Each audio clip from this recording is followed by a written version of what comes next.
keep it simple, less is more, and scale things back. Yes. So that's the first tip. Carry what you need and need what you carry.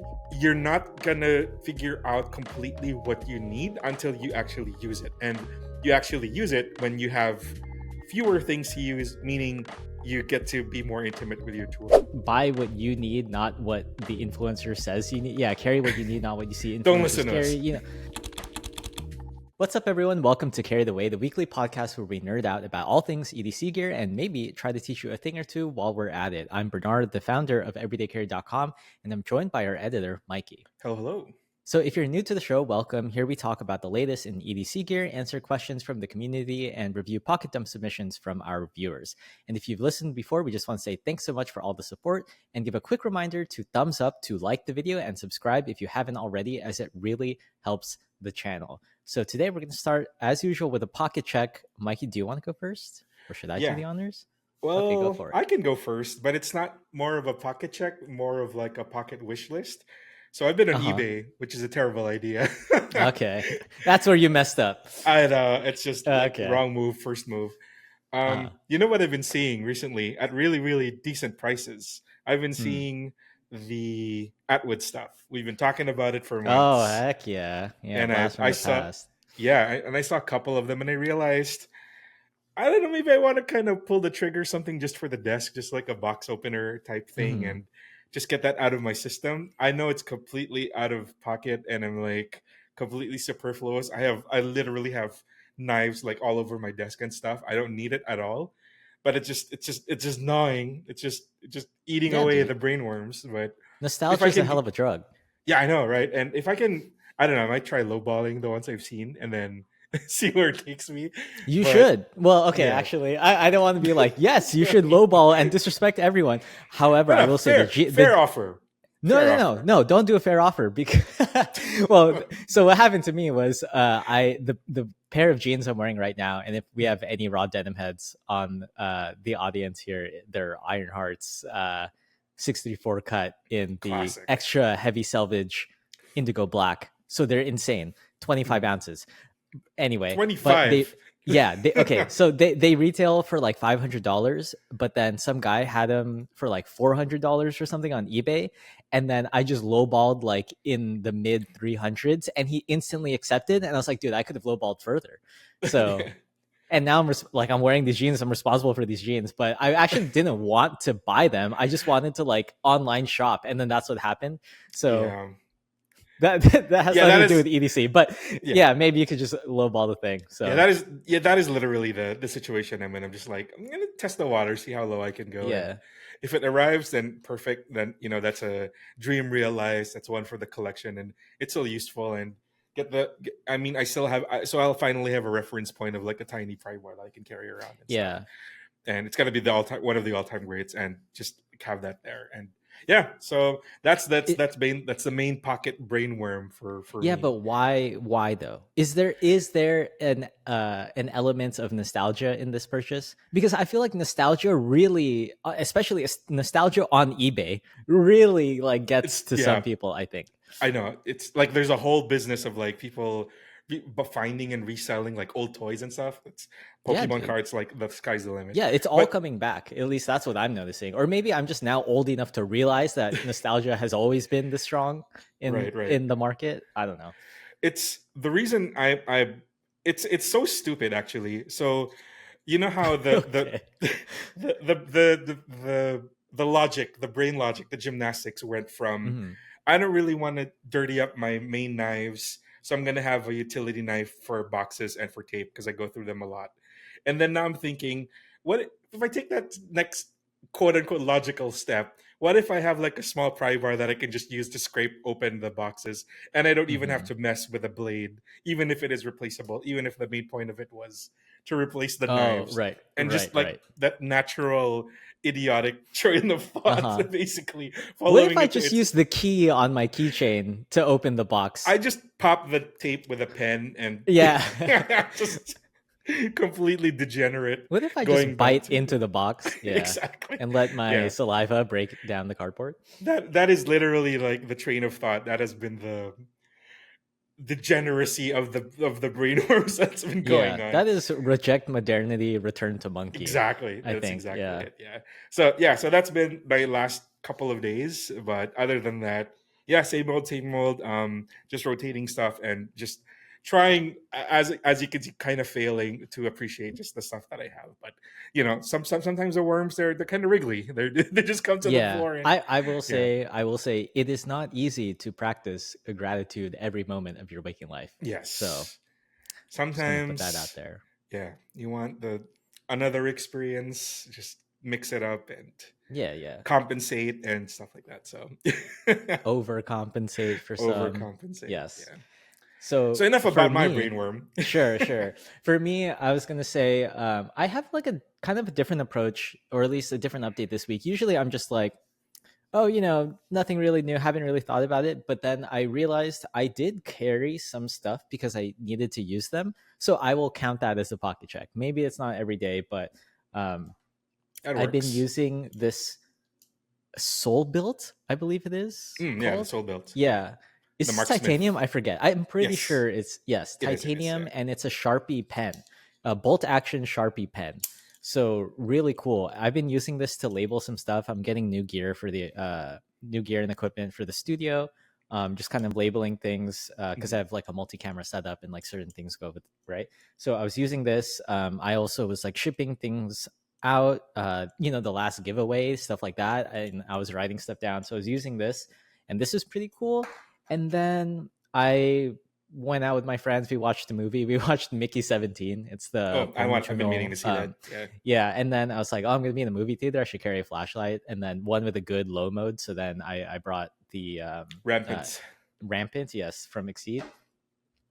And then sometimes I'm just like randomly in different rooms or like wearing different jeans and just needed a knife because I am like unboxing a bunch of stuff or whatever, and like so working with zip ties and whatever, cable management. So I just have the Laconico artisan knife. What is this called again? The I revel, I forget. believe. Yes, thank you. The Yeah, Revel. This is the one, the budget version in the AR RPM 9. with So the just titanium. Yeah.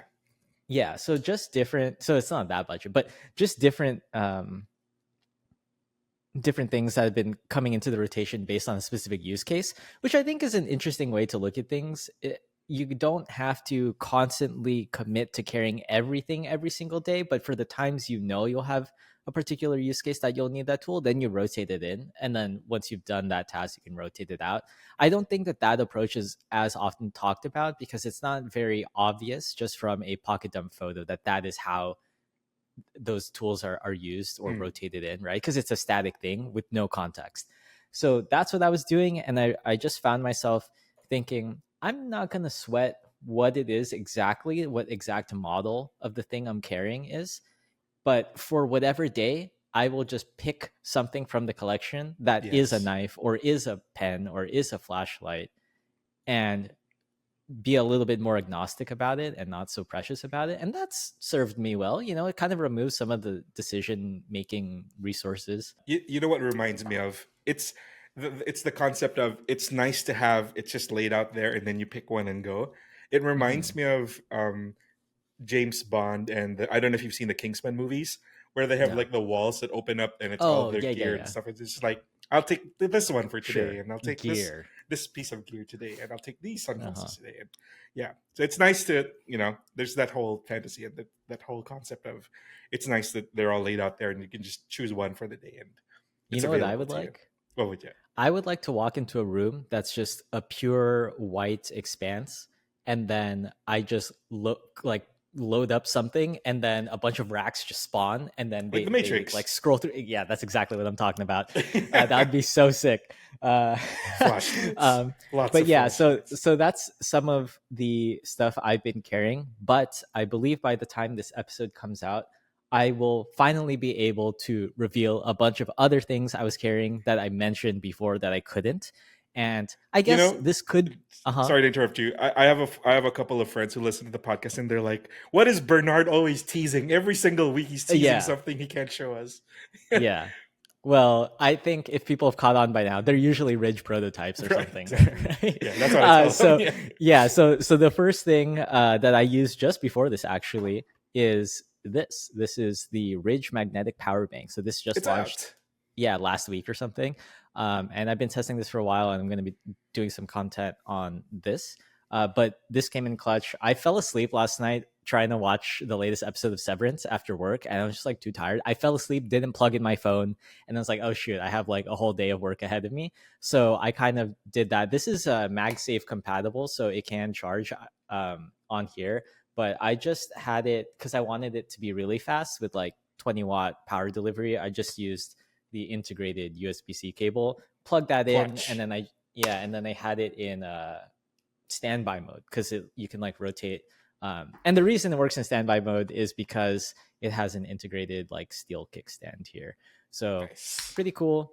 And I guess I can run through some other features. 10,000 milliamp hour. It's got integrated cables. One of them is lightning. So for my AirPods, I have the old gen AirPods. I use it for Mhm. that. And I'm not wearing my Apple Watch, but the magnetic platform does have a concave little dip in it, so it does nest an Apple Watch and charge it there wirelessly. So it does really charge all my Apple devices and then some. And it's got like a charging display here, indicator, USB C input output port, and then also the USB C cable that's integrated is also input output. So I don't need a separate cable to charge the bank itself. I just plug it into a thing. So pretty cool, pretty handy. 10,000 milliamp hours and I have this fairly device slim. Yeah. across 5 different things, and it's like a great. This one is kind of like a greatest hits of all of the stuff that I have lying around Oh, in my nice. tech kit. Yeah, so that's really handy. I do have like small cables, small USB cables for charging. I have a separate thing for my wife's Apple Watch. I have a separate thing that's charging via MagSafe, and it doesn't have a display for the power, so I'm relying on these little LEDs on it. So Uh huh. Uh huh. that's like a really nice greatest hits of a everyday power bank that you could use. And 10,000 is great. That's Yeah. the couple like a charge and a half of a Pro Max phone, so it's pretty Yeah. cool. Something like that. Yeah. So that's the first pretty exciting thing. I'm like a little bit involved in that, not in the development of it, but just like that's I didn't make the disclaimer yet because we didn't do the ad read, but like Ridge is our parent company. So if you guys are listening for the first time, tuning in for the first time, you're like, how does he have access to this stuff? That is why. Just like keep that in mind. So you don't have to buy the stuff that I'm talking about. I'm just telling you, like, because it's the truth. Okay. And then the other thing I'm super excited to share is like my first Ridge wallet design, kind of. I didn't design it myself, but I pitched the idea and then the product team like came up with it. It But looks like you this, designed it. This looks very well, like yeah. yeah, thanks. So this is the Kintsugi broken porcelain wallet, and it's not actually, broken porcelain with like liquid gold that's bonded it together to repair it. But it's like, how do you take the Japanese art of kintsugi, which is repairing ceramics and stuff that have cracked and bonding them together with precious metals and then having that look? And this idea of imperfection can be beautiful, and like you can be, or like things can be stronger than they seem, and also beautiful, those kinds of ideas.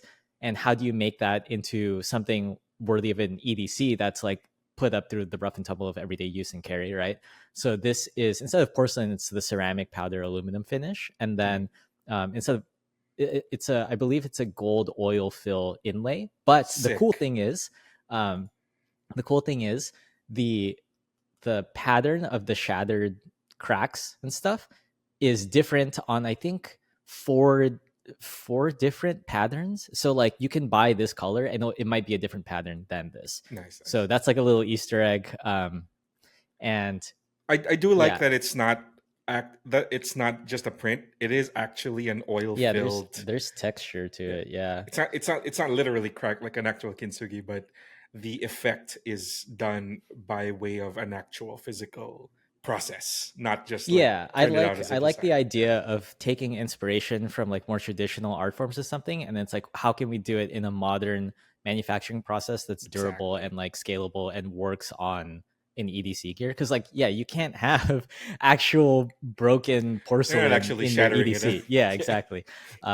So and then some other details is just gold hardware throughout, and then even the inner plates are I gold love that. That's one of my toned. favorite things of it. Yeah, and then same deal on the Cash strap. filled logo and the cast strap. Yeah, and then this comes in black as well, black and gold as well, and then there's a matching key case. So pretty excited about this. I don't know, it hasn't come out yet, or it comes out today. Actually, it comes out today. So I'm curious to see the response to it.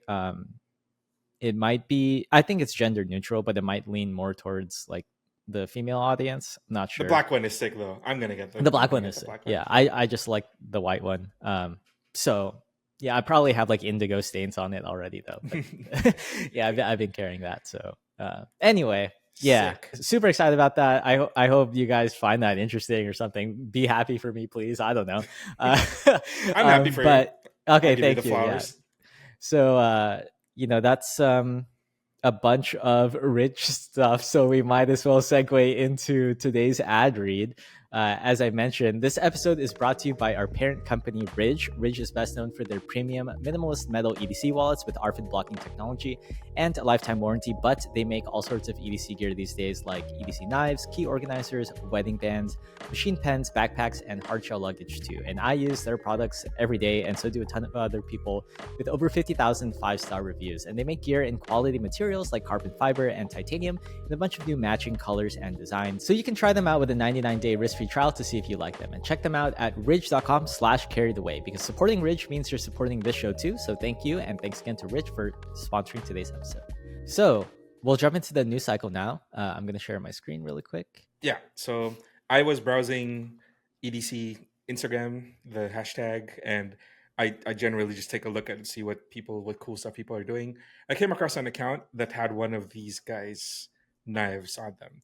So this is Arcane Design. It's led by a guy, by the designer named Israel Bacchus. And when I saw his page and when I saw his products, I'm like, holy crap, this is really cool stuff. And this is so sick. yeah, so I've been trying to time. We've done some news pieces on them in the past, but since it's a small company, small maker, they have limited drops and limited stock. The timing wasn't always great to bring it up on the podcast or to bring up the news.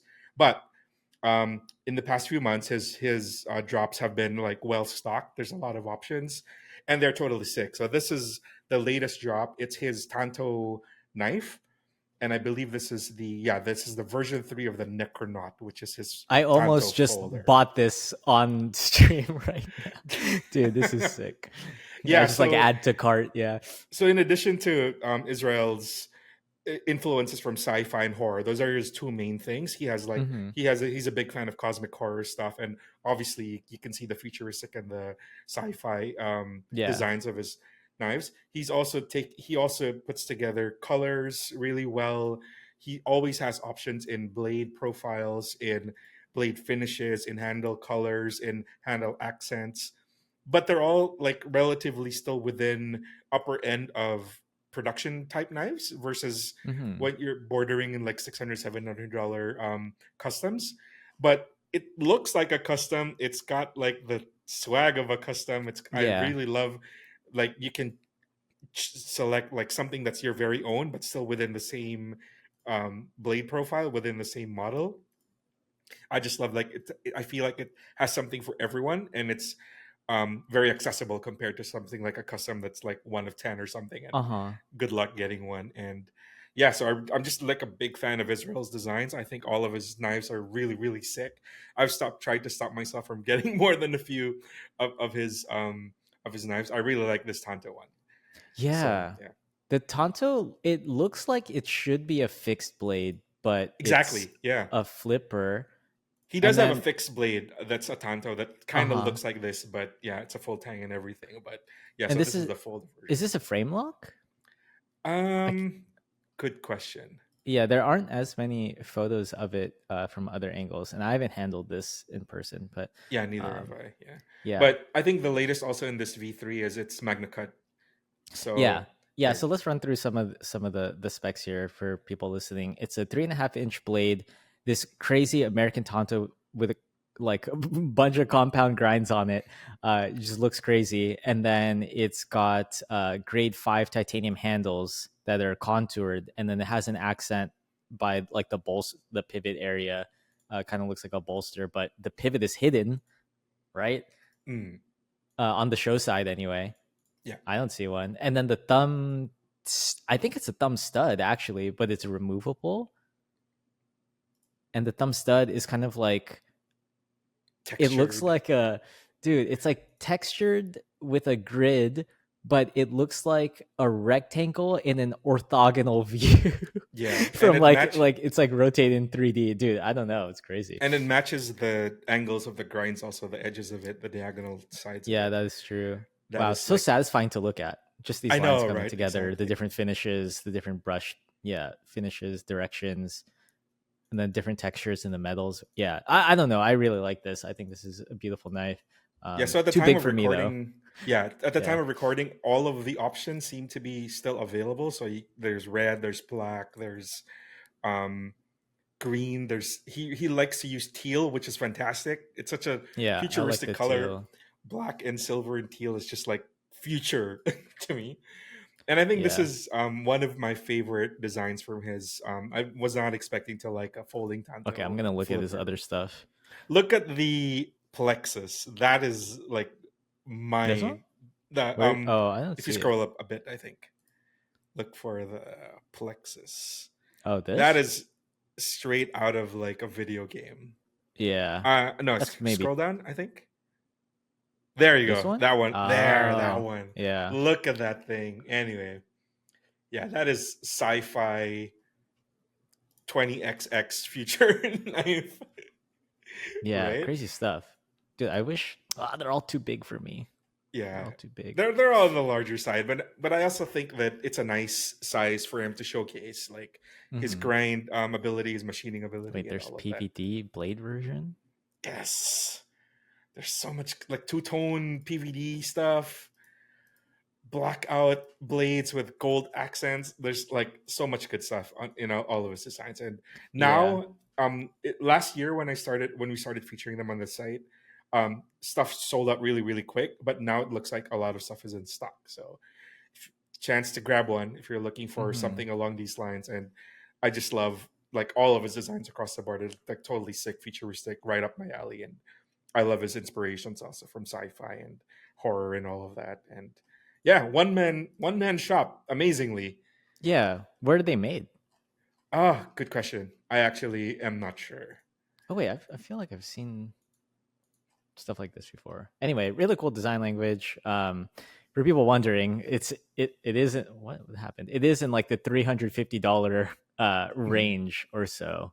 So Yeah, so a little not a on the budget knife, higher but end, but you're yeah. getting titanium, you're getting magna cut, Hmm. you're getting colors to your preference, a lot of options there. So, and I just wanted to highlight the brand itself. It's like a small maker, but like really fantastic designs like you haven't seen anywhere else, which I think is really cool. I feel like that is a kind of overlooked value prop. Hmm. You have a knife that you haven't seen anyone else carry. I feel like at a certain point in an enthusiast community, that is a factor that people consider. That is the grail. That is like the diamond in the rough, right? Finding the latest gem that not everybody has, but has a Hmm. really cool story and has the specs to match it as well. Yeah, I think Maybe for that's people like us, because we're like in the business of like trend setting, but right, right, true. maybe other people, they don't care. They just want the knife, Yeah, just put the true. knife in the bag. Yeah. Yeah. But super cool. Thanks for putting me onto it. This is my first time seeing it, so all my reactions are genuine. I really like that. Mhm. But Shout out yeah, to Israel and Arcane Design.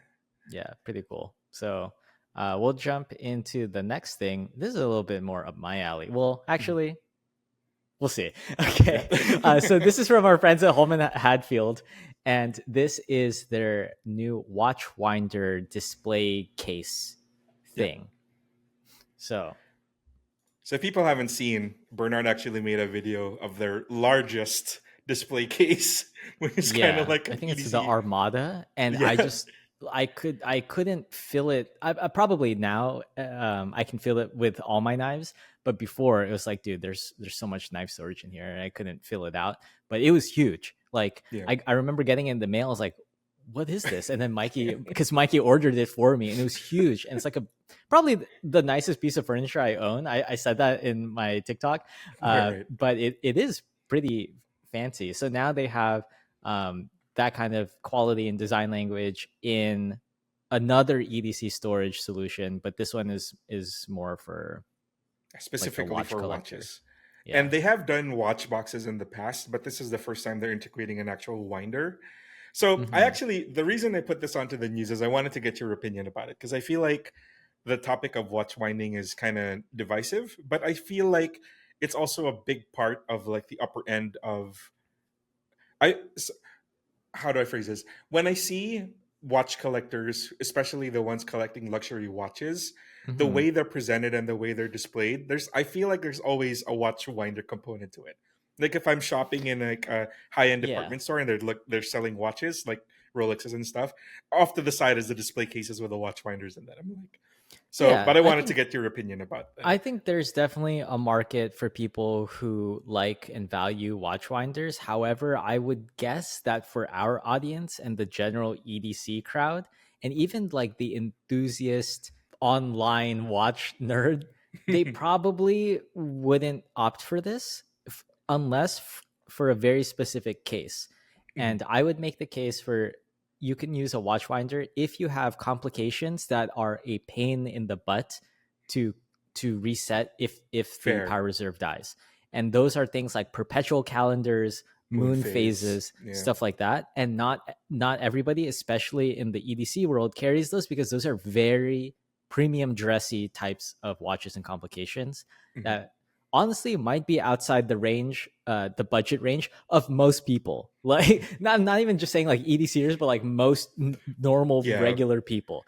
So yeah, but I think this won't be that expensive because I remember these Home and Hadfield, like for the price is like a pretty good value in terms of like the Yeah. quality and They're the definitely design and stuff. the they're definitely the nicest, some of the nicest EDC display EDC cases I've seen. storage. Yeah, Yeah. exactly.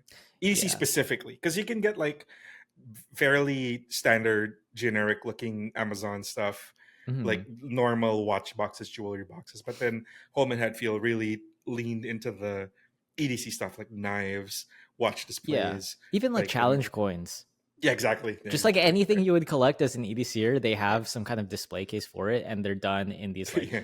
big, nice, solid wooden, Acrylic cases display with like a cases. Yeah. window, yeah, and these like pedestals to really display your pieces. For Mhm. this, their watch storage, they usually just have like pegs that you can put the watch on with the Mhm. crown facing up. That's not Yeah. my preferred way to Yeah. store watches, just because I think it can affect the accuracy over time Exactly. if Yeah. it's yeah, so and that's just, it's a personal preference. It's not necessarily worse or anything. It's Mhm. just that's how they offer it, and I prefer dial up when I keep my Yep. watches stored. And just for um just a small background, like gravity affects the mechanical yeah. components of your watch. So the rotor is going to be affected. Like the weight of the second hand is going to get affected Hmm. by the how you lay it on the watch. So Yeah. generally, like same. Like I showed off the new like the small box that I recently got. It's mainly because I wanted to have the watches like face up, like Dial dial up, up. yeah. Yeah, just to But have gravity effect as well. even more nerdery though, because of the variations in positions and how the gravitational pull affects the internal mechanisms and affects accuracy, it might be better if you have a watch that say runs really fast on your wrist during the day, but then when you have it with the crown facing up overnight when you're not wearing it, then it will compensate and slow it back down because maybe that's how it's affected in that position. So Yes. people do experiment with storing their watches in different positions so that they can keep their watches as accurate as possible, which is crazy because you could just pick up your phone and it's always 100% accurate, right?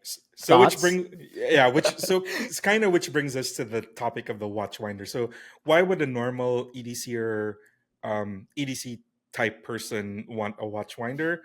I would argue that it might be useful for them because the vast majority of the the general range of automatic watches for Mm-hmm. that appeal to EDCers, like the micro brands and Mm-hmm. like the lower end of the Seikos and Timexes and all of that.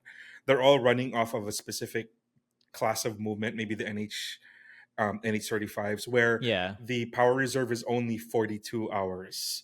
It's already sure. rare for the movements for the power reserves to go up to 50. That's part of the reason why I got the Seiko is it's running off of the 70-hour 6R35. But Uh-huh. the 42 hours is such a specific thing because you can't leave your watch over the weekend. Over the weekend, yeah. So that's the very specific use case. So if you leave it, take it off on the Friday, pick it up on Monday, it's stopped, right? So I Mm-hmm. think for that tier of watches, which is a very very big segment of the market, especially for the EDC crowd, especially for the microbrands who all use like NH35 and all of that, that have a 42-hour power reserve, I think there is a very good value prop, and you don't even have to turn the watch winder on, right? Oh, okay. Yeah. Well, I need to ask though, do we know how much this is going to cost? That's a good question. Because I I feel like this will be in the several $100 range. So then I'm not sure if it's a value prop to have your $100 Seiko micro brand in a True, $500 watch true. finder or something. But then, I still think that this is more for the luxury collector who would own some like so many watches that they want to rotate through that maybe only do have like around a 48 to 55 hour power reserve or a fair, fair. crazy complication.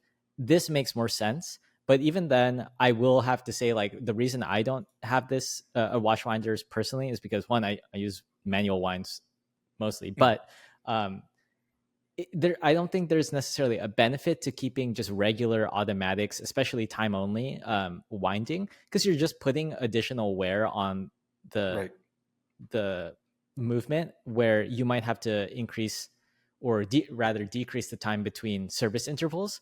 Mhm. So I think that I just want to say people should know what they could use a watch winder for and like before getting into it, because it is a big investment and you kind of just need to understand what it's for, and it's okay if it's not for you. But I know that there are people that spend on this, and this is not the biggest run. This is 300 units, so Yeah, it's like actually, for the specific collector. Yeah, yeah, actually, it's good that you brought up the price because generally the Home and Hadfield stuff is generally affordable. But then now that you mentioned, they haven't mentioned the price, and it's also limited 300 unit stock.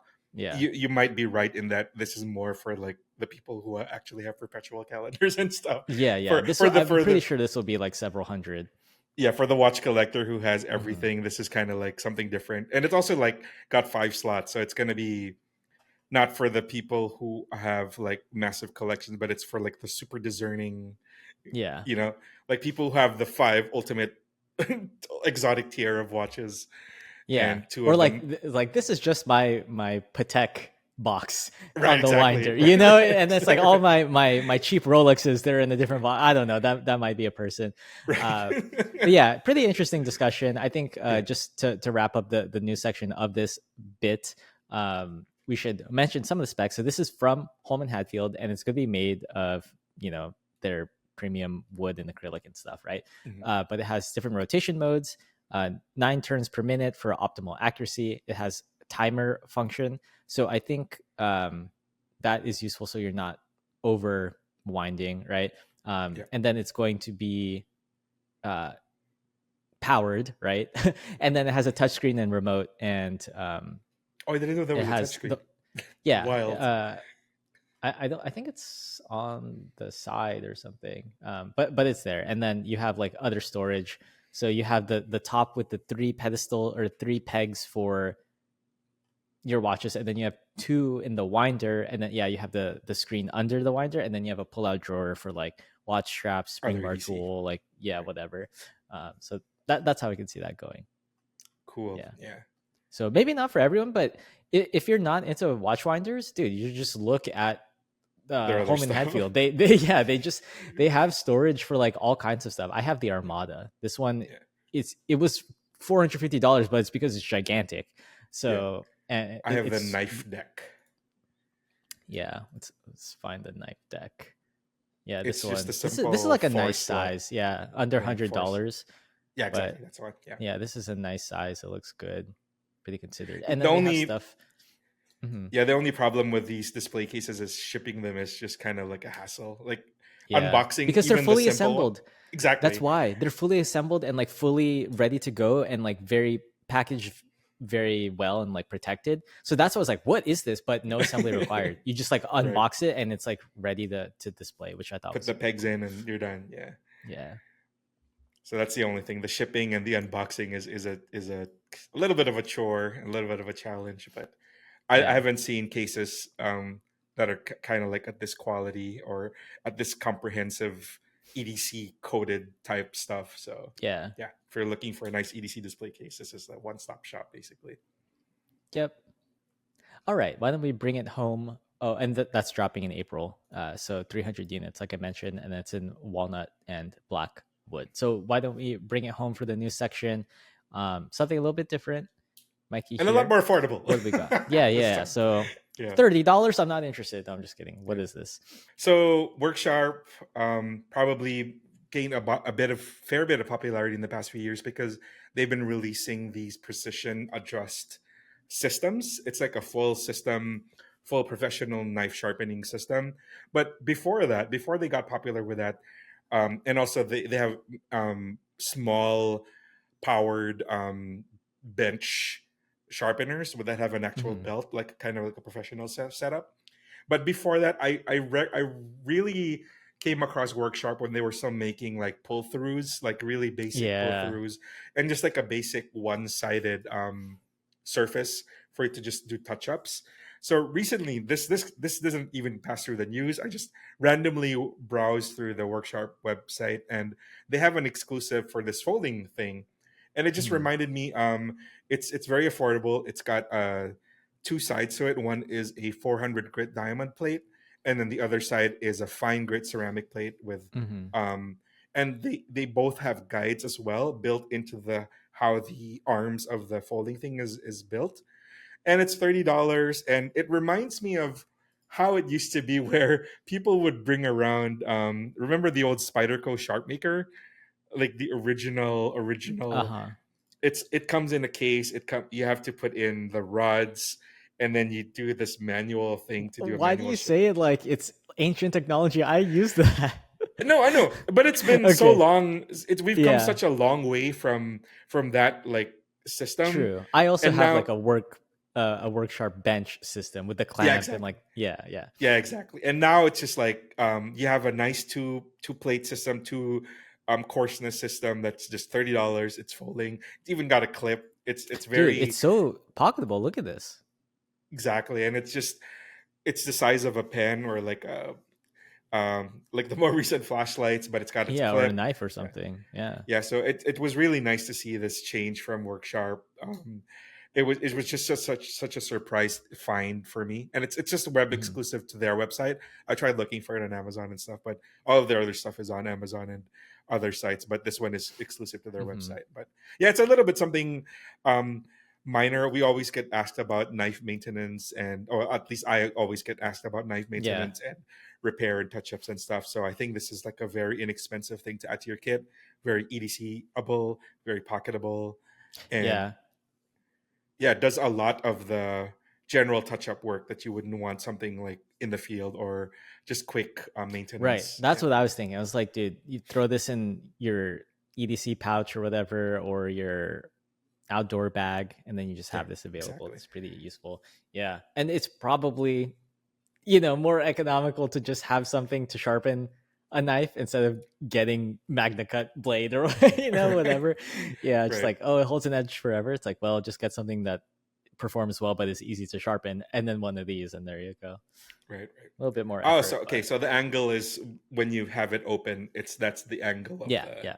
yeah. Cool, cool. Yeah. Yeah. And So, it just reminded me that we've come such a long way from the old sharp maker and the old pull uh-huh. throughs. And yeah, it's nice to see something like this that's clearly designed like to be pocketable, and it fits perfectly for like an EDC system as well. Yeah, pretty cool. So nice find. Just not something you see every day. So Hmm. appreciate that. And that'll wrap it up for news. I'm going to put up something on screen really quickly. Give me a moment. But this episode, we're not doing questions. Hmm. Yeah, I feel like I kind of cooked, but every week on Instagram, it depends on the time now. To be honest, like whenever I have time to open Instagram and do this, but I will post a story and I'll be like, "Hey guys, what do we want to talk about on the podcast?" And then that way you guys can respond, and I'll get that feedback directly. So while I set up these windows, I asked this week for not questions, but tips, Mhm. EDC tips that people should know, that all EDCers should know. So I love this because it's the community coming together to help each other out. So let me throw some of these on here. There were a lot. That's why I'm Yeah, taking a moment now to set up my screen. But there were, I have 4 pages of tips, and we're not going to go through every single one in detail, but a lot of them kind of are of the same vibe, so to right. speak. So we'll group some of them together, and then let Yeah. me. While you're setting that up, what I really like about this set, there's a lot of people who sent in their comments, but what I really like is it just tells me that our audience, the people who really listen to us, are on the same wavelength as us. Because a lot of the stuff Sure, that they yeah. mentioned is a lot of also advice that we give a lot. So I Hmm. really like seeing that, and I'm like, yeah, we're in tune with the people who watch us, and we're all on the same page. And Yeah, I love yeah. that. I think it just means that we are able to really find our audience, or our audience finds us. And Mhm. it's also interesting because a lot of these tips are in a similar way to our hot takes section. It's like a lot of these seem to go against the grain of what is perceived as like the prevailing narrative, or Right. like, you know, the Exactly. current meta or something. And so that was like a nice change of pace. So why don't we jump into this a little bit? We can start with some the first tip, I guess, and this is suggested by a lot of different people. Mhm. We have Sarah Delict, Sergio Armo, Texas Gear Junkie, Andre Garzak, and Master Six. They all said something more or less: keep it simple, less is Mhm. more, and scale things back. Yes. So that's the And I've first tip. and this is the exact journey I've been since January, right? This is exactly what I've been talking about, and Mm-hmm. keeping it simple, having more moments of appreciation rather than more open tabs to buy new stuff, Uh keeping huh. it keeping it simple, and just it's going to tie into some of the other ones, but what are your thoughts about keeping it simple and scaling stuff back now? Well, to me, keeping things simple and scaling things back is just a practice in essentialism, right? You're just bringing things back to the essentials, which before I would say stuff like EDC essentials, right? And that's what EDC was really about, the things that are absolutely essential and necessary. And there isn't, back then there wasn't as much of this maximalist attitude that I think is propagated through social media because it's such a visual medium. Hmm. So to me, this is kind of what it's always been about, and I'm happy that some people have not forgotten this Yeah. uh, core tenet of EDC.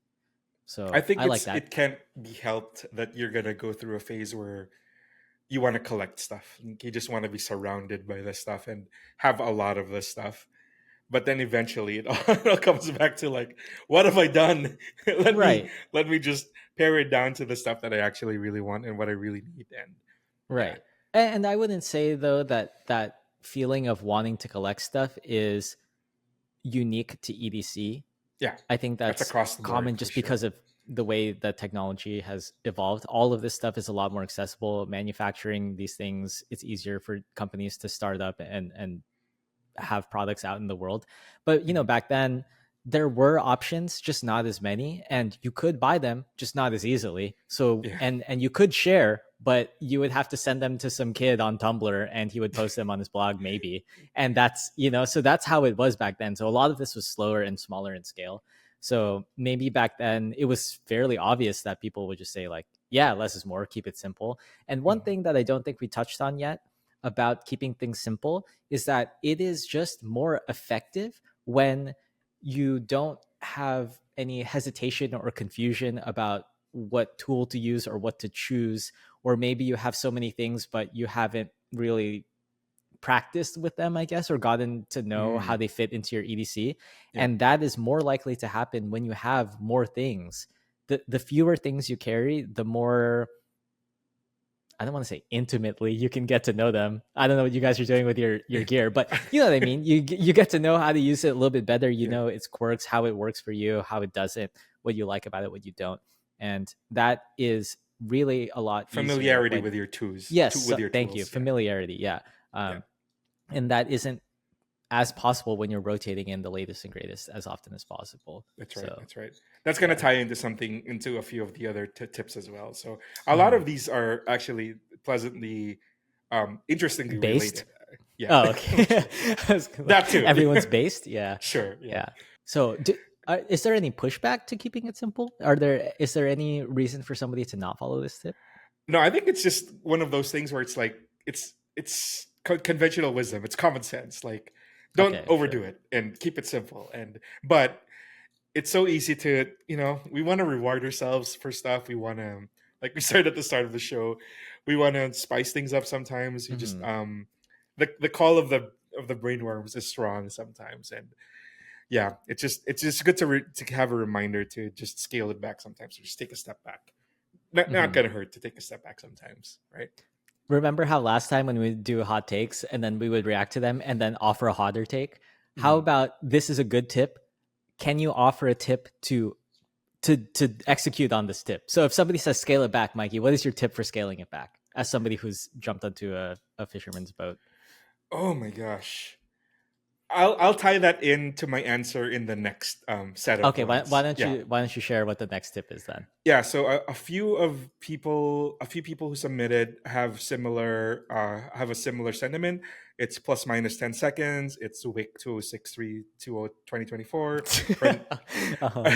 Our friend Francisco's Finds, Ignito Scroll, Old Man Koi Wolf. There was I'll go to the very top, which was minus 10 seconds. He said, or they said, carry what you need and need what you carry. I think that's a really nice way of putting this whole, not just simply carry what you need.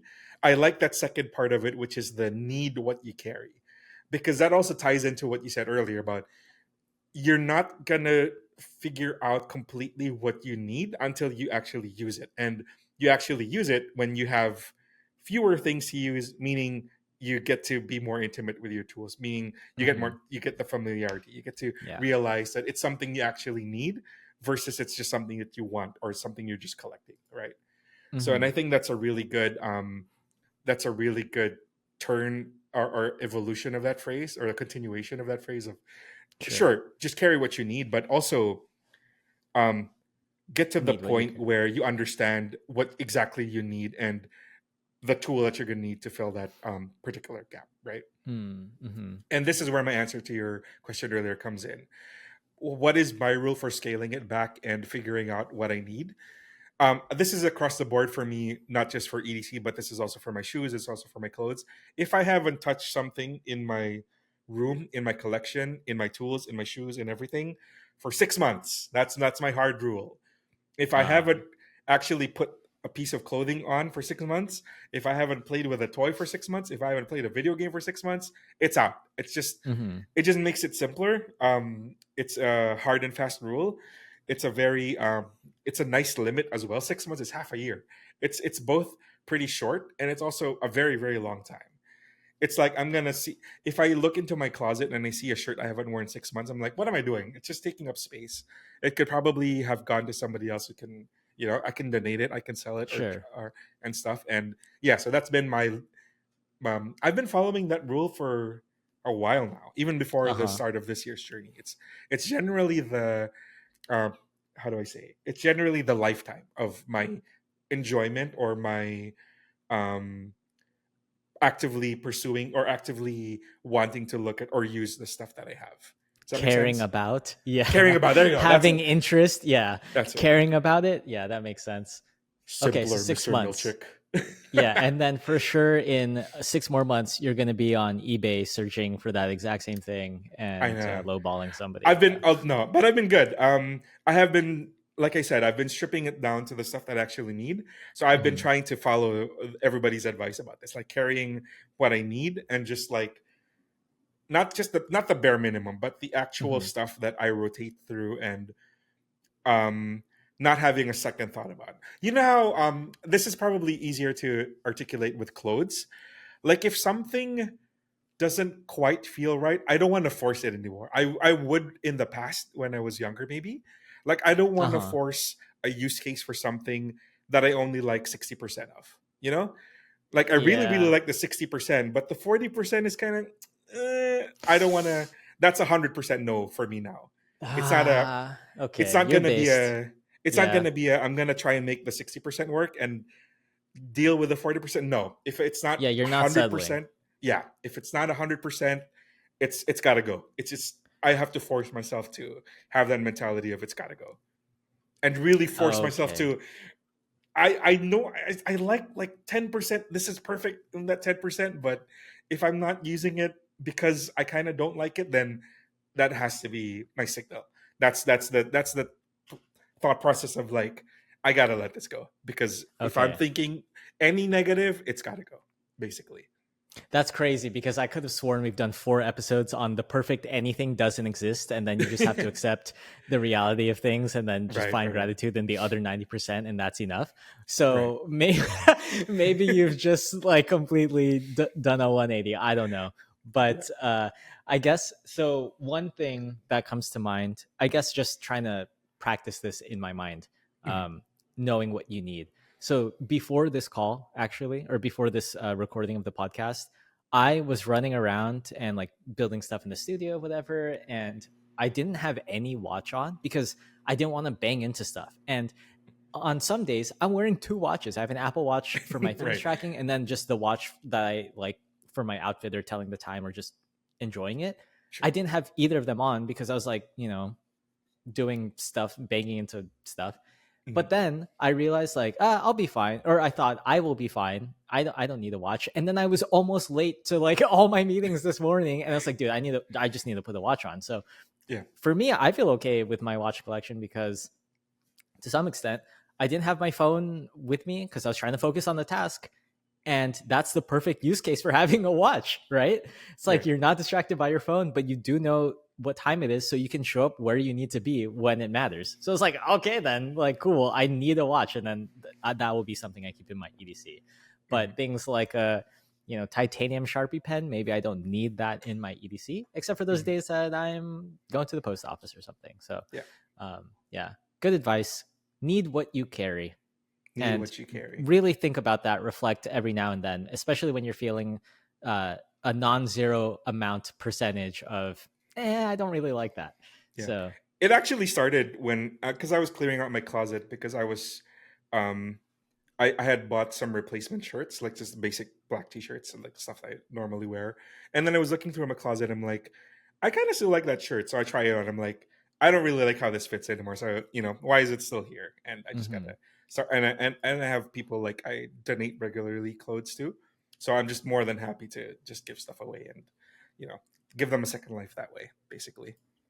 I Mhm. need a space more than the trying to make the 80% work, Yeah, yeah, yeah, yeah. Yeah, All right, let's jump into the last one. I think there's so many tips. Maybe we'll there are. do more of these because I think Yeah. these are pretty helpful, or just like helpful reminders. But Mm, the third tip is along the lines of don't fall for the hype. Don't buy mm. into the hype. You already have enough stuff. Um, what else? I think somebody said like buy what you need, not what the influencer says you need. Yeah, carry what you need, not what you see Don't influencers listen to carry. us. Yeah, stuff like that. Yeah. So what do you think about that? I think it's the farther away you get from drop culture and limited stuff and that feeling of FOMO, the better, I think. Hmm. Honestly, I'm just so sick of it with all of the hobbies that we're into and um the transition of the market sometimes to limited stuff and understandably sometimes it's just the supply isn't there, like maybe it's a small maker, maybe it's a limited run of something, maybe it's time sensitive, maybe it's a special collaboration that it's only going to happen once in this lifetime. Hmm. It's so easy to get FOMO from that, especially if other people in your circle, if you're part of like EDC communities are get like everybody's gets so excited. It's coming tomorrow. Oh my god, it's gonna be only available for for 10 seconds because of how hyped it all is. I Yeah. think once you take a step back from that, once you've experienced enough of those and you get sick of it, I think it's just Uh-huh. for the better. It's so annoying. And it's kind of ironic, well, kind of hypocritical actually, that I went through this very thing trying to get a pair of shoes that I really wanted. For full disclosure, it's the Jordan 185 bands.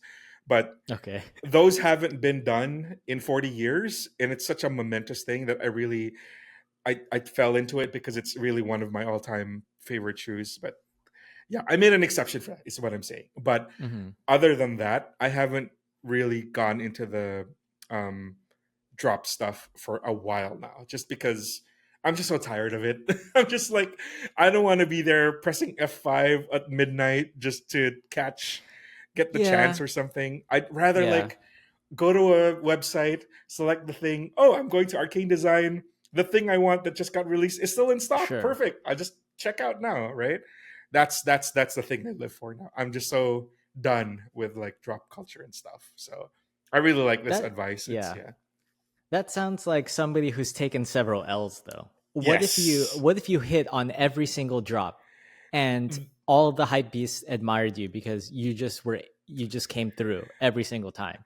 Nobody cares. Yeah, okay. Nobody cares. Nobody cares. I was trying to play devil's advocate here a little bit and just kind of think, well, why is hype culture so prevalent in these small communities? And I do Mhm. think that there might be some social aspect at play where if you do hit on these drops, then you feel some kind of The dopamine social. rush. Okay, there's one, the dopamine rush of just buying something new and shiny, but then I Yeah. think there's also maybe a deeper dopamine rush from your self concept, your identity around like, oh yeah, now I have this exclusive thing that I Mhm. wanted, and it makes me feel And good about nobody myself, else has. and nobody else has, or the people that do have it, I now belong to that group, and Mm. then we are able to connect on that way. So I think that there is some aspect of it. It's like, yes, it's a way to find people who share similar tastes as you, and like you can form a little group and like a tight community or whatever. Mhm. But on the whole,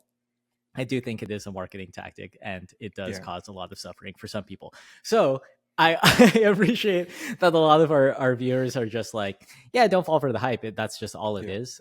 But for some people, I think the hype is what they're after. They're not Yeah. actually after the tool or the product itself, which I think is, I think that's pretty interesting. Yeah. So, what are ways that people can avoid the hype? Find good things that are I want to say, I want to go back to the clothes analogy. Find your foundational everyday basic stuff. Like find a good knife or like a good brand of knives um that you really like and Hmm. are easily accessible, and then just have those as your everyday things, as your beaters, as your workhorse. And that way, even if you don't get like the limited edition thing, you still have that foundation of stuff that you really really like. Your favorite shirt, your favorite pair of jeans, right? It's like the base foundation, really really solid stuff that's always going to be there, the most reliable thing, right? That way you always have something to fall back on that's not, dependent on anybody else. This is stuff Uh that huh. tried and true. This is stuff that you've worn. This is stuff that's works perfectly for your system, that's worked perfectly for EDC, for whatever. And I think that's how I kind of frame it. Like I already Hmm. have brands and types of things, and I have six of the same shirt in this because of this kind of mentality, stuff like that. Just stuff to fall back on when I can't Six have the of the same shiny. shirt. Yes, Well, our friend Fresh Iced Coffee would say you already have enough shirts. exactly. Okay. Yeah. Right, right. I'm trying to think of like what is something that people can do to avoid falling for the hype. Is there are some practical or like more tactical kind of granular things where it's like, well, don't follow any brands on social media. That's True. like one way you can do it, right? Or like Right. don't use social media. But then I think there's just this opportunity to, when you see something and you feel that feeling where you're like, oh, I need to have that, just pause and sit with it and just be like, do I actually need this thing? Or is this just like a fantasy of owning this thing? And what Yeah. am I really telling myself about? If I were to own this thing, would my EDC make me cooler as a person? Those types of things have that reflection. But yeah, I do think that it's okay to like buy things that are limited edition and Yeah. have that intention if there is the intention. But then Yeah. if it gets to a point where like you're agonizing over getting this thing, Yes. or you're disrupting your life to like make this drop happen, Yeah. and Losing then sleep over it, it's yeah, literally. it's not actually as satisfying as you think it will be. But if things kind of line up and there's a limited edition that really resonates with you like on a personal level and not what Yes. everybody else is doing, then I think that's fair. Because like I have a fountain pen that I like that was a limited edition. Dude, I have so many limited editions. But I don't buy as many now because I'm not doing it as a I collect limited edition things. It's just it so happens that the things that I like are Yeah. limited because uh my tastes are not very mainstream. So it would make Mm. sense that they're only done in limited quantities to appeal to a certain type of person that I Right. think I am. Right.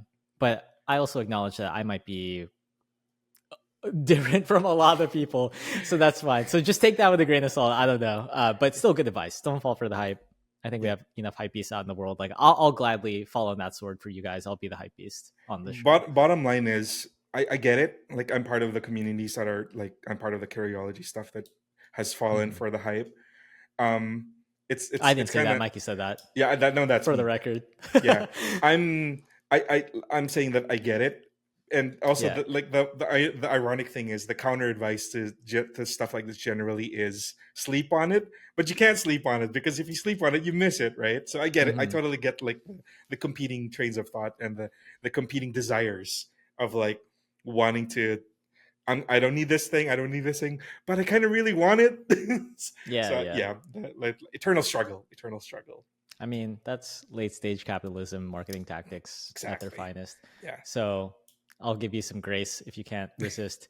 Um, anyway, a lot more tips. Really thankful for those. We might do more of these. Might just be like a monthly thing. Same with hot takes. Same with questions. Right? We might rotate these in so it's a Mhm. little bit fresh every week. But I'm just super appreciative of the community Yeah, coming out thank and you. dropping some knowledge, There was breath a of lot fresh in the air. inbox. Yeah, really cool.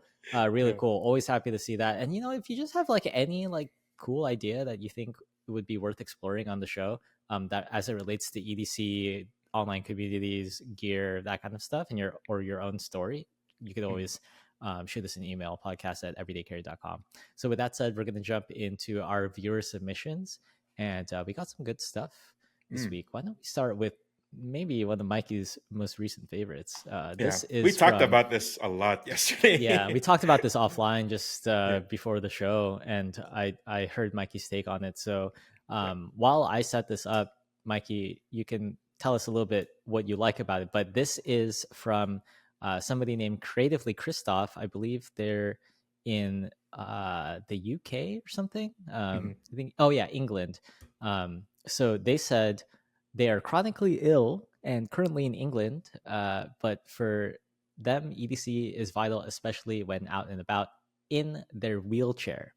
Mm. So, and they don't really have any knives in here just because they're in the UK, but this is the kit that they have built out for their wheelchair carry, going to the hospital, stuff like that. And they love the mobility of the wheelchair, kind of gives them that freedom to move around. And Mhm. they benefit from having this kit just mounted on there. And there's actually a good tip in there.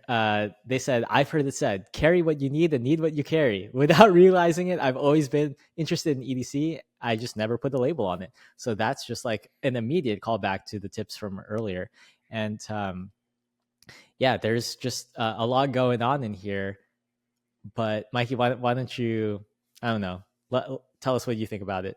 Yeah, so this was obviously a standout in our submissions because just from the color, like it's a flashbang of teal right off the Uh-huh. bat. But I really got attracted to the story of Christopher, and like there's so many layers to it, right? Like he's in another country, he's in the Mm-hmm. UK, he's in a wheelchair, he's also a more senior member of our community. He Mm. mentions in one of his items that he got a gift for his 50th birthday, so he's around that Uh-huh. range as well. So he's an older gentleman in our community, and I just like that there's so much stuff here, but it's all stuff that he needs, number one. And number two, the really standout thing is once we started digging into this carry is a lot. There's not a single item in this kit save for the water bottle, which is an EDC brand name. And what I mean by that Uh is huh.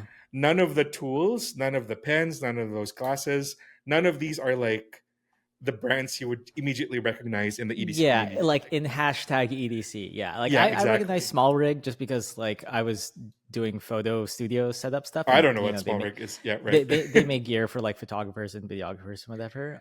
They're on Amazon, but yeah, the rest of this is like pretty nondescript, Yeah, and not in a nondescript. bad way. Yeah. It's either generic stuff or very uncommon stuff. Like for example, the pen was a standout to me because it's a multi-tool as well, and the pouches are some of the pouches are kind of sorry, the pouches are generic stuff off of I believe Etsy Amazon. and Amazon, but it still fulfills that same task of what EDCers do when they fill pouches to organize stuff, right? Yeah, And yeah, yeah. then yeah, and then I also like that this carry highlights his hobby, which is crocheting. I have a friend who has a hmm crochet and yarn business, so that was also a standout for me. And that's also part of the factor of personalizing stuff. Like he's able to introduce color into the EDC, which is really really nice, vibrant teals and blues and everything in here. hmm Plus, his friend also contributed something to the crochet thing, which is the bottle holder in the top right. There's a raven at the top of it, which Oh, I see it. Yeah. was contributed by their friend. And yeah, just so this carry in its comprehensiveness, in its customization, in its personality, and its also main message of you don't need to spend a lot, you don't need to have any brand name at all to cover all of your bases, to make sure that your EDC is actually something that you need day to Yeah. day. So that was the main lesson that I took away from this, and I think it's a really important lesson for us to take a step back and to scale back and to remember that carry what you need Yeah. Dude, first of that's all, crazy, right? right? Yeah. This So is like a it's direct follow-up to this is putting things to practice of all the theory that we just got in the yeah, previous section of all these tips. Well, how do you actually action on that? That's what this looks like here. yeah, all So it's yeah. yeah, completely by coincidence, by the way. So this was going to Yeah, go into yeah. this episode even before I received Regardless of the tips. Yeah. of the tips, and then it's just fantastic that it all just tied in together. But what Yeah, do you so this think? is Yeah, I mean, definitely an instance of caring what they need and understanding what they need. And their needs are very specific, right? They exactly. need Yeah. mobility and accessibility because they're in a wheelchair. And how do you consolidate all of this gear that you need for your current situation? And then how do you make that accessible? So, mounted organizing pouches, that's really cool. And then, just some more thought into the functionality of things specific to your situation that might not be as applicable to a bunch of other people. For example, I just use a regular water bottle with like a full twist off cap or whatever. But then Mhm. this is like an auto sealing one touch button thing Right. to prevent leaks, because if you're in a wheelchair moving around or whatever, and you're not as mobile or whatever that might be, it could be hard to just have the type of bottle I have. And this one is a lot more convenient. Um, doesn't spill, stuff like that when you're on the go. Mhm. So I thought that was an interesting choice. And yeah, and just generally, it's a good example of not falling for the hype, knowing what you need, and maybe not less is more, but or like scale things back. But I'm sure they have a very specific set of needs, and like this is very dialed, right? Yes. Everything's Yeah, in here for a reason, basically. it's not like superfluous or Yeah. so Awesome stuff, Christoph. yeah. I I really thought wanted to make a point of featuring this because of all of that, right. I everything you mean, said. I Yeah. didn't see the vision at first until Mikey gave me more context, and I fully read the submission, which you can read. We'll link it. But yeah, pretty cool stuff. So Mhm. appreciate that, and then we can move on to the next one. This is from Dimitris in Greece, I believe. And they Nice. said, I'm an ocean lover and I like to fix things. This is my EDC. And I like things that will last me. And they're in Greece. So they get to touch salt water a lot as they fish, dive, and they're just usually around the sea. So, of their gear, their knives get the most use. And it makes sense because they're a Spyderco Native 5 Salt, Spyderco Pair 3 in Magna Cut, and then a Victorinox Pioneer X ALOX. And then we have the Lynch Northwest All Access pry bar. We have the Olight S2R Baton 2, Knipex Cobra XS pliers, a Topeak ratchet toolbar, recycled firefighter, um, Mikey's favorite pen ever, the Bit Nice. Crystal. Yeah, Woo. and then a bit kit from DeWalt, and then a metal clipper lighter and an alpaca zip pouch pro. And inside there's some duct tape, electrical tape, and tweezers. Mhm. And what else did they say about this carry? So that's the stuff that they use. Oh yeah. They were saying the second most used is their pry bar, which I thought was kind of crazy for scraping Nice. off rust and stuff when they're working in the water.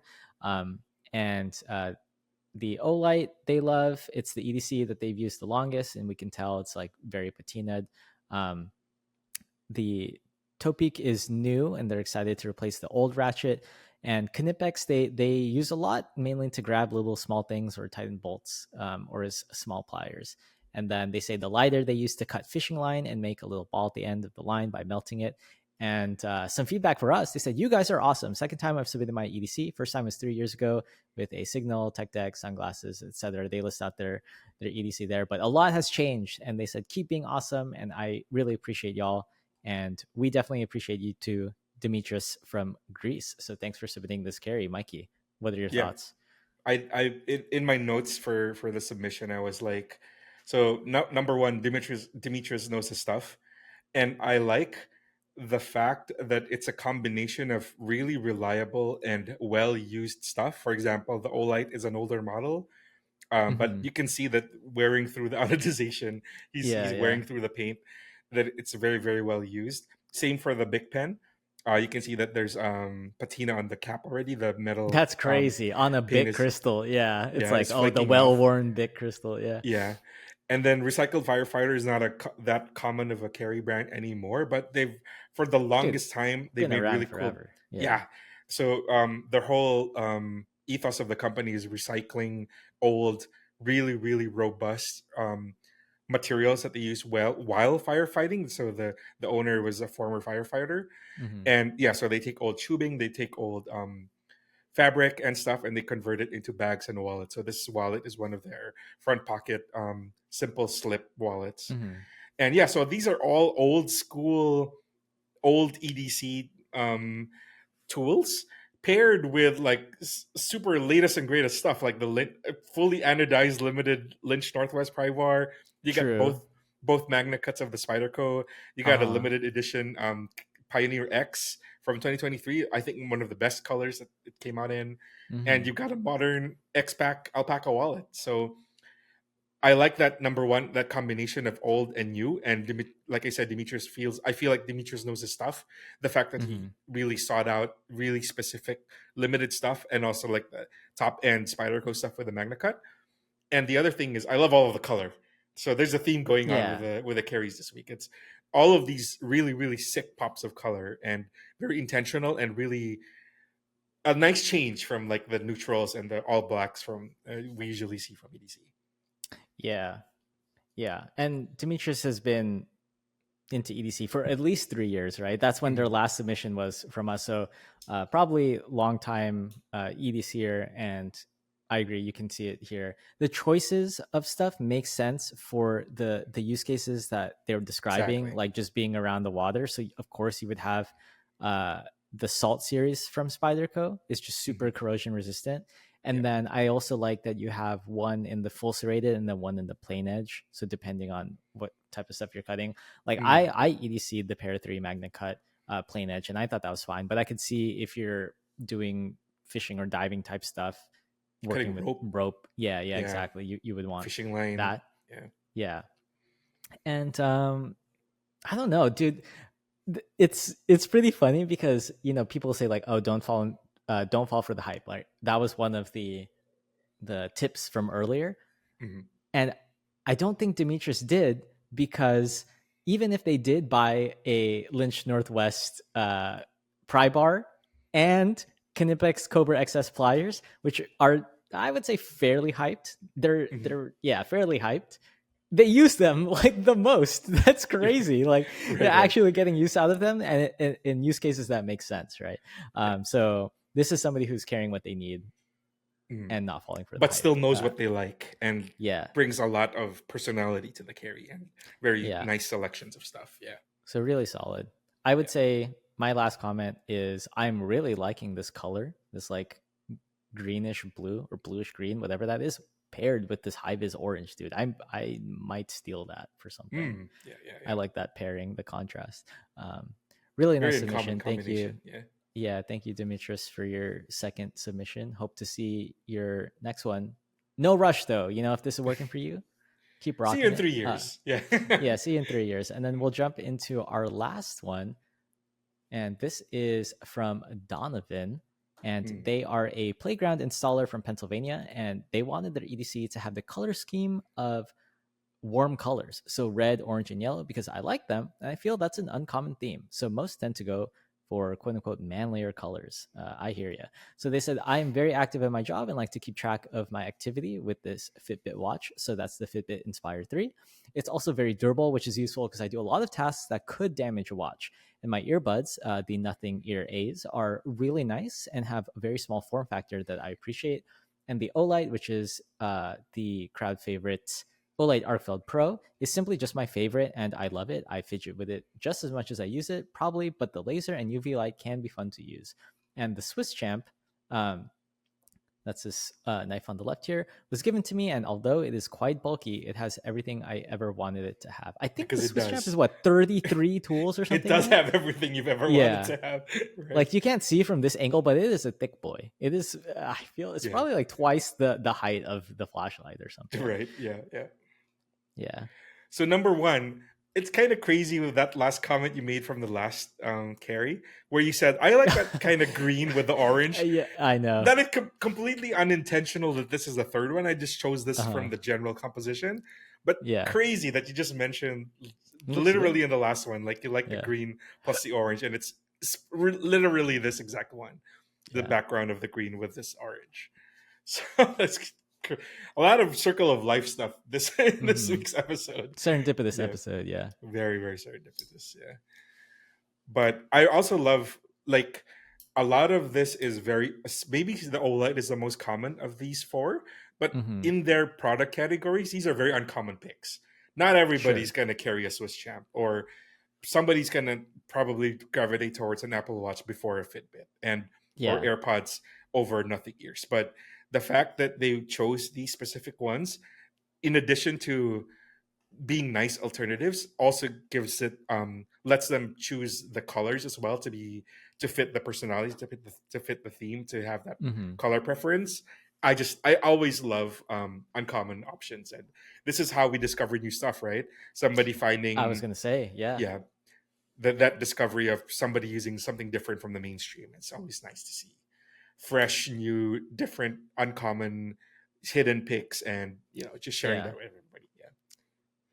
It's a I think an effective way to sort of challenge yourself to find uncommon options that might even work better for you when you just set up some kind of arbitrary constraint. Yeah, I know, So right? I know it is a little bit silly, but if you're just like, you know what, I want my thing to look like a warm sunset, so I'm going to look for orange and yellow and red, Yeah. then that narrows down what you're going to look for, and it eliminates a lot of maybe common recommendations. So maybe that's another way to fall out of the hype, or not I fall for the know. hype, Yeah, right? that's good. You That's see good. everybody else doing something and you actively choose, I'm not going to do those things, or I'm not going to be like, those people with my carry.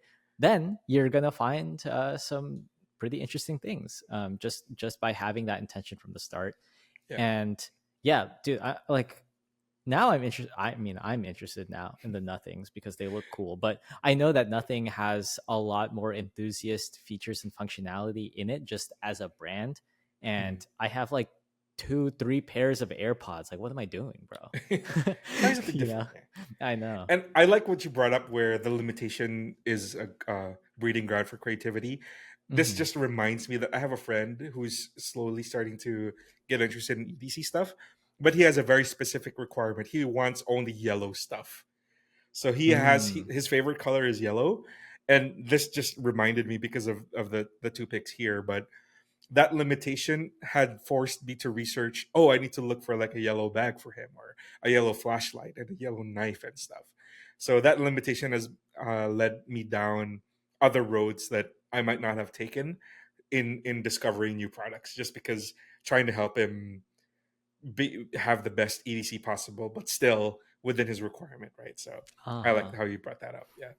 Sorry, I'm just imagining somebody like pulling up to a function, just decked out, full yellow everything, just like a, I don't know, like a fire hydrant or something. I'm concerned sometimes for him. His setup at home, he has like a yellow case on his laptop. His keyboard is fully yellow. I have some concerns, but he No, does okay. he does what he No, does. it's his I'm favorite just color for a reason, man. I'm just supporting him as best as I can, right? Okay. All right. Yeah, well, I appreciate Donovan's carry here and his commitment to the yellow, the orange, and the red. Really nice, concise carry with some interesting picks. I think some people will get some good ideas from something like this. If not these particular items, maybe the idea of just challenging themselves to a color coordination carry. Um, but yeah, so thanks for that submission. I think that just about wraps it up for today's episode. Pretty good episode, if I say so myself. And if you made it this far, thank you so much for listening. Please hit the subscribe, share with a friend, and follow us on socials. And if you want to be part of our EDC community, feel free to hop into our Facebook group or Discord server for more real-time discussion with other EDCers. And lastly, if you have any feedback for us or questions you want answered on the show, you can shoot us an email at podcast@everydaycarry.com.